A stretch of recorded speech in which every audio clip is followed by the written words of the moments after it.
Sonor family. This is Jules. Today we got Lemar Carter, a Sonor endorser, and looking forward to hearing his story. How you doing, sir?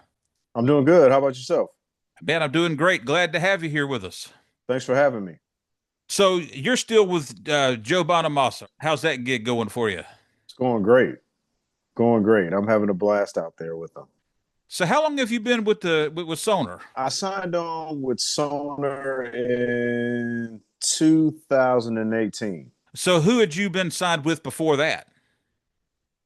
So prior to Sonar, I was with Ludwig Drums, Gotcha. and I've been with Ludwig probably 5 or 6 years or so, somewhere around there. Hmm. And I had a drum tech that worked with Meatloaf for a bunch of years, and so we got on a conversation about drums, and he was like, "Man, what do you think about Sonar drums?" And I was like, "Man, I love Sonar drums, man." I was like, I've always wanted to endorse Sonar. And he was like, "Well, hey, man, I know Thomas Barth really well, who was at Sonar at the time, and he said, man, I can talk to him and see if we could bring you on." And so he talked to him, and they gave us the green light, and I've been at Sonar ever since. So had you ever owned any gear prior to that was Sonor gear? I had like some Sonar snares. I hadn't had a chance to get a kit, but I played the kits on. I would request them sometimes for backline, and I played them, but I Hmm. never officially had a Sonar kit. You know, uh, I did an interview for Sonar, and one of the things that I was saying on there is, where I grew up, it was almost like a Sonar drum kit was like a unicorn. You never seen them, you know. Hmm. And so it was really hard to come by. So once I ended up moving to Nashville, uh, there I saw a few Sonar kits and I picked up a few Sonar snares along the way. But I never had officially owned a kit. So when you signed, what kind of kit did you go with? So I needed a black kit, and the kit that they sent me was a Sonar SQ2 black satin finish. Are you still playing that one? I still tour with that kit to this day. It's a really beautiful kit. It's the vintage maple shells, Hmm. and I've added additions to it. So when I started working with Joe, I added a 24 to it because before I had a 22 because I was playing a pop gig at the time. So I played 22, 10, 12, 16, and now with Joe, I play 24, 12, 14, 16. So what about the gig with Joe made you need the 24 versus the 22?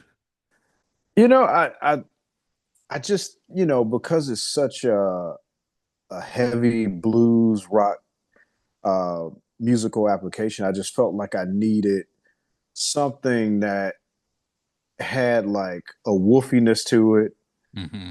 um, but not a ton of low end. Because that's the thing about the 24s, you don't get a ton of low end, but you get a little bit of this woofiness to it, and it just sits really well in the mix. Hmm. And that's what I wanted to kind of balance things out, opposed to something that was a little bit like a 22 that has a little bit more low end and punchiness.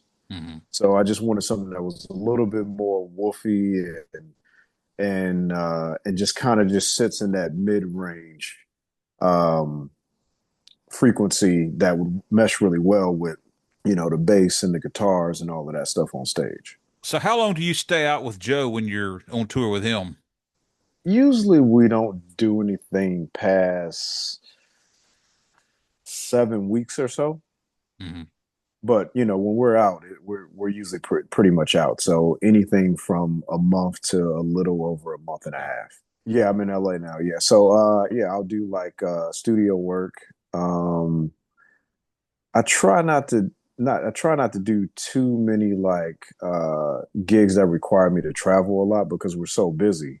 Hmm. So I try not to do anything where I have to travel, but in terms of like session work or some gigs around town, I'll definitely do that. So Tal Hmm. Bergman's a Sonor guy, and he was with Joe Bonamassa before you were.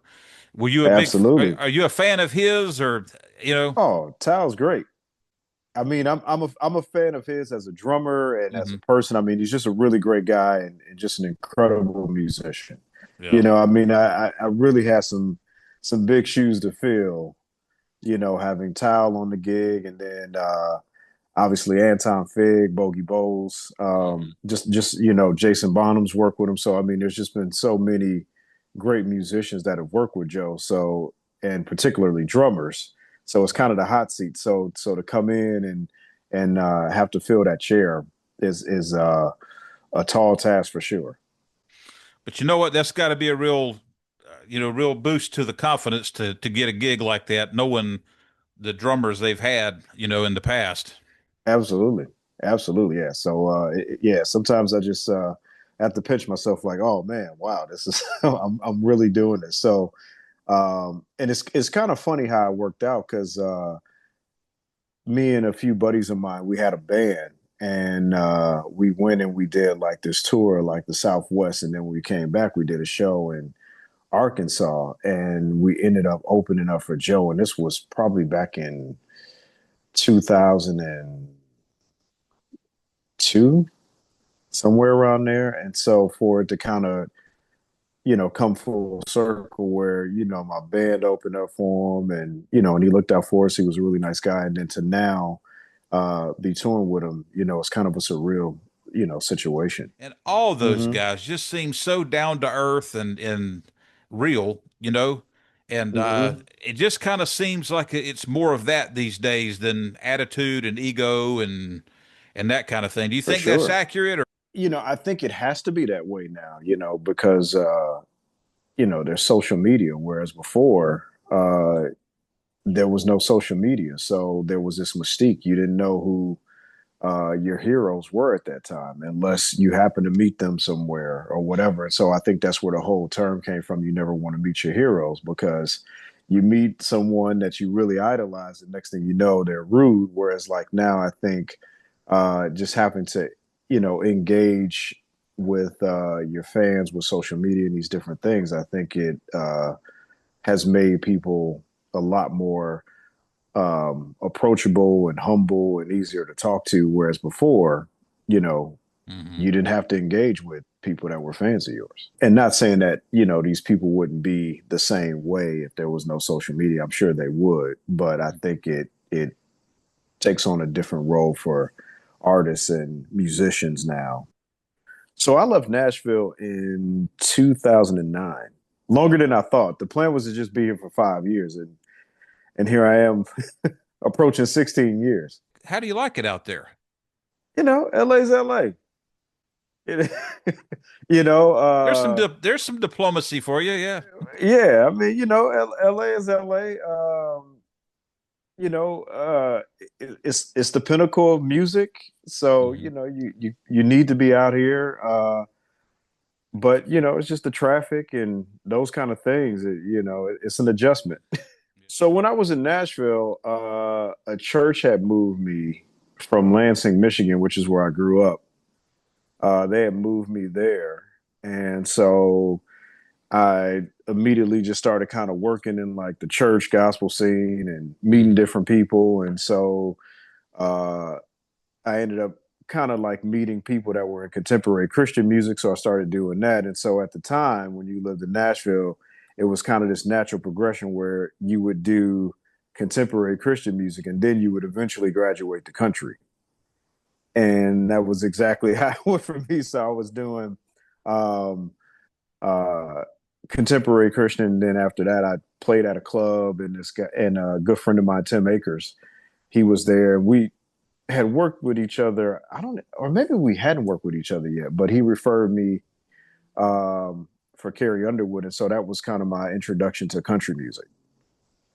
And so from there, I played for her and Little Big Town, and then after that, then I started getting calls for while still living in Nashville. I started getting calls for gigs that were based out of LA. So after that, I just said, well, you know what? Let me just go to LA and see what happens. And 15, 16 years later, I'm still here.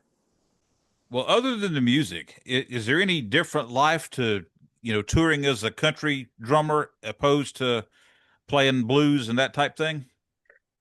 Uh, Honestly, it's not much different because at the time, you know, Carrie was a new artist, so she would stay out for like long stints of time. So basically, when you're just kind of getting started in country, you just do like the normal touring thing. Once you get more established, then you kind of morph into this weekend warrior thing where you park at a Kroger and get on the tour bus on a Thursday night or Wednesday night, and then you play, you know, Thursday, Friday, Saturday, Sunday, and then you're back home early Monday morning.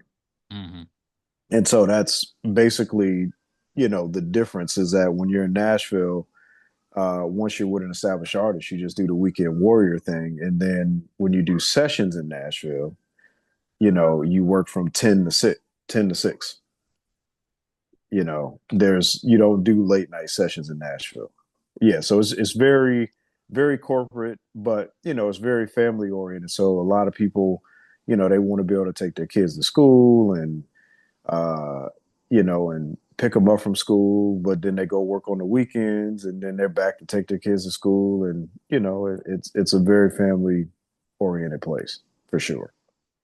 I did club stuff, but there wasn't a lot of clubs to play at the time. I guess unless you played on Broadway at Legends and uh, Tootsie's or places like that. But it it it wasn't a whole lot of clubs and places to play at that time when I was there. But I don't know. I mean, everybody's experience was different. Hmm. But maybe for me, I was just kind of looking to tour, so I wasn't really focused much on like playing at clubs. I just flew back to town from Michigan today, and then I got a new drum kit from Sonar, What'd so I you had to get? put that.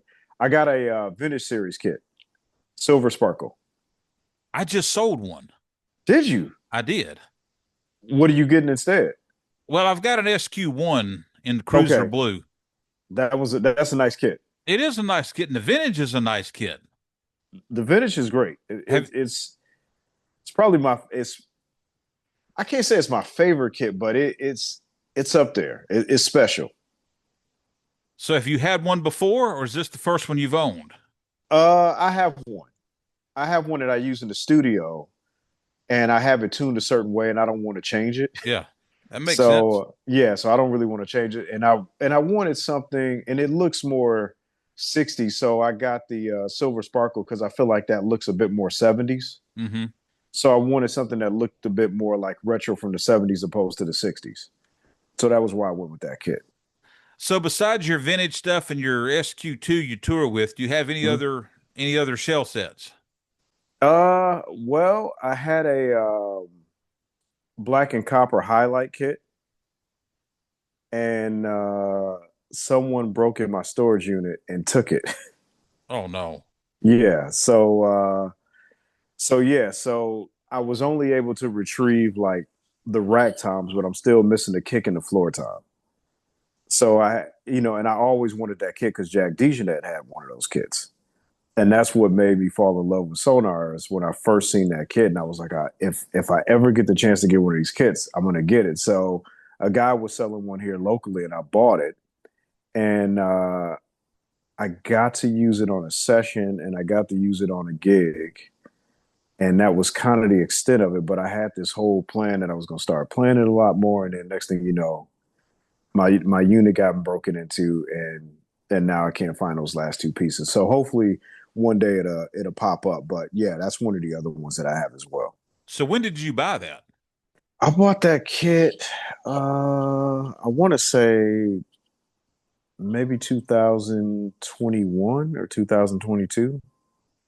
I bought it around that time. Yeah. So besides the vintage, the SQ2s, and sadly the remnants of your highlight kit, is that Hmm. it for shell sets? Uh, I have a SQ1 that I use over in Europe. And I'm trying to think, did I have another one? No, those are the only ones I have. I was gonna get a designer series kit, but I didn't get around to it. But that'll probably be the next one if I can find one somewhere with the sizes that I want. What sizes are you looking for? Maybe somebody will watch this that's got one. You never know. Really? Uh, I was thinking, I mean, either a 24, 22, maybe a 10, 12, 13. 16, 18, something like that. Your SQ1s, Hmm. what color and what sizes are they? I have the metallic gold kit, and it's a 24 by 14, 13 by 9. Is it six? I think it's 16 by 15, and then an Right. 18 by 17. Yeah, Yeah.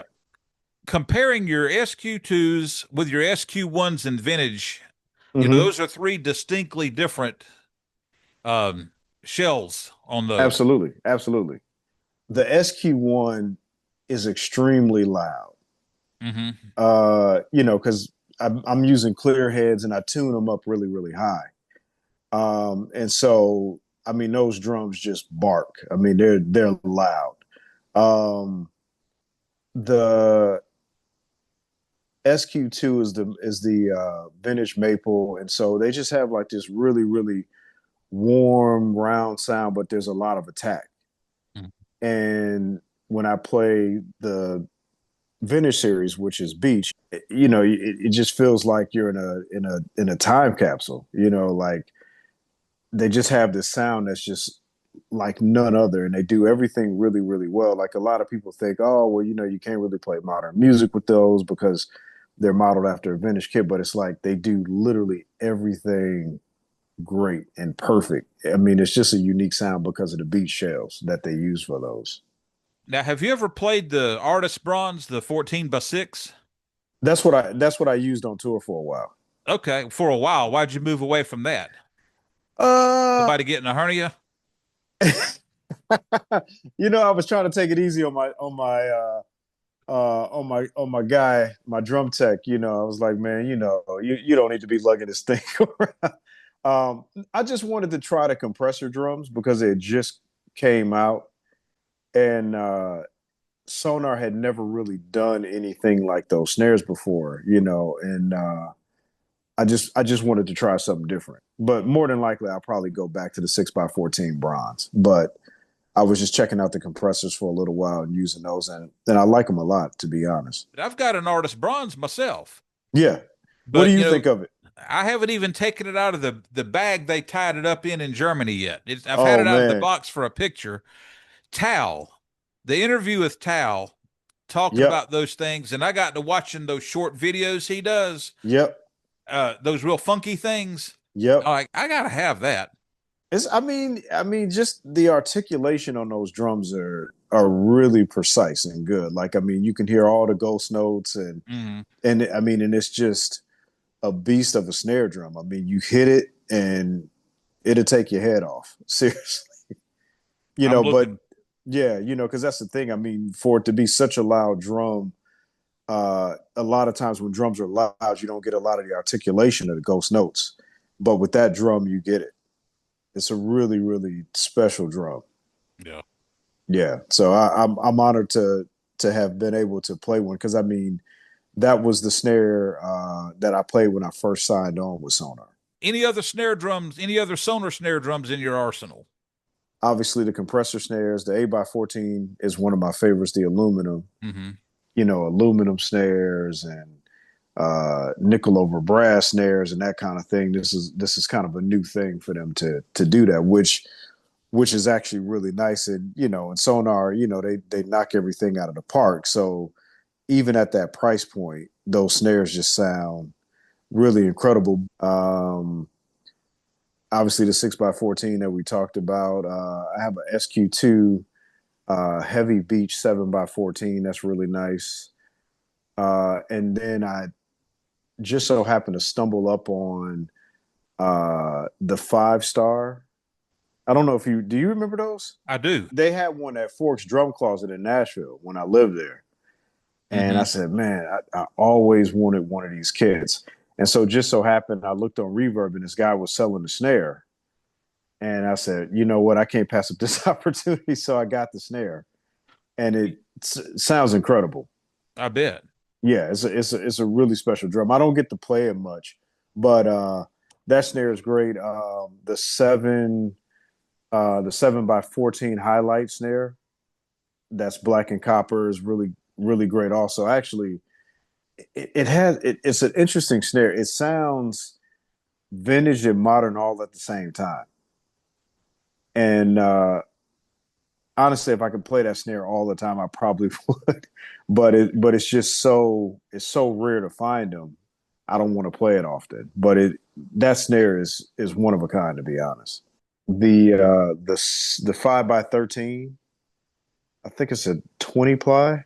The is it the Mateo or something like that? 27, 27 to really, 27, yeah, 27. 27 Yeah, ply. Yeah. 27. Yeah, yeah, Yeah. yeah. One, So it's like I have a lot of these snares, but most of the time I just end up just using the bronze, or I end up using the 8x14, or I use that 7x14 SQ2 that I have, mm. But yeah, so sometimes I forget that I have certain snare drums because I just don't get to play them that often, you So on know. the SQ2, what hoops are on that? I got triple flange hoops on it, yeah. But on the compressor snares, I'm using the hella hoops. Are you? Yeah, and it takes the snare to another level. Just making that slight difference of putting the hoops on there, it sounds good as is, but it's like it just goes to another level once you put those on there. I'm an advocate for that. I'm like, if you get one of those snares, put hella hoops on it. Mm-hmm. It's a game changer. That drum just comes to life. It already sounds great, but it's like it Mm-hmm. just really comes to life and gives it a completely different characteristic. Do you have anything on your Sonar bucket list? Is there anything that you're eyeballing? Uh, I mean, besides the designer series, I don't know.